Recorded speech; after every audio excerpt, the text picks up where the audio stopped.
विभागीय शिक्षक निवडणुकीत एका उमेदवाराने चक्क अर्धनग्न अवस्थेतच मतदान केले। शासकीय मुलीच्या शाळेतील मतदान केंद्रात जाऊन त्यांनी पाहणी केली। भूपेंद्र बाबाराव पाटील असे या अपक्ष उमेदवाराचे नाव आहे। गेली 17 वर्षे एका विनाअनुदानित शाळेत फुकटची नोकरी केली।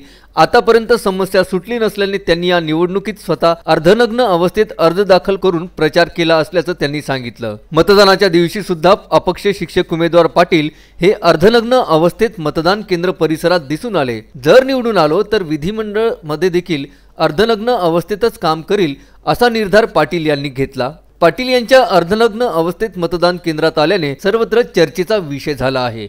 6 वर्षापासून विनाअनुदानित शाळेवर काम करतो आहे। 17 वर्ष माझी फुकट नोकरी गेली आणि 2016 पासून फक्त 4 वर्षामध्ये 20% अनुदान मिळत आहे।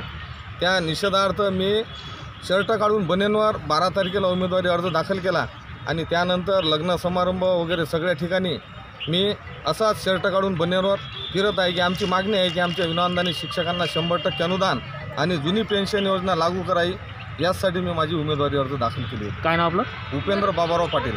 अच्छा अच्छा। निषेधार्थ आपण म्हणजे शर्ट न घालता आपण अशा पद्धतीने हो, आणि मला जर विधान परिषदेवर पाठवलं तर मी सभागृहामध्ये सुद्धा शर्ट घालणार नाही। आता तुम्ही ते निवडून जाणार ना? हो, निवडून गेल्यानंतर मग शर्ट घालायला लागेल ना? शर्ट घालणार नाही मी सभागृहामध्ये। असं का? कारण जोपर्यंत मागण्या पूर्ण होत नाही तोपर्यंत आपण तर लढा देणार ना, आपण तर प्रश्न मांडू शकता तिथे। हो, पण तिथं मी बनेनवरच माझे प्रश्न मांडेल म्हणजे शेवटपर्यंत। शेवटपर्यंत। अजय शृंगारे, विदर्भ न्यूज, अमरावती।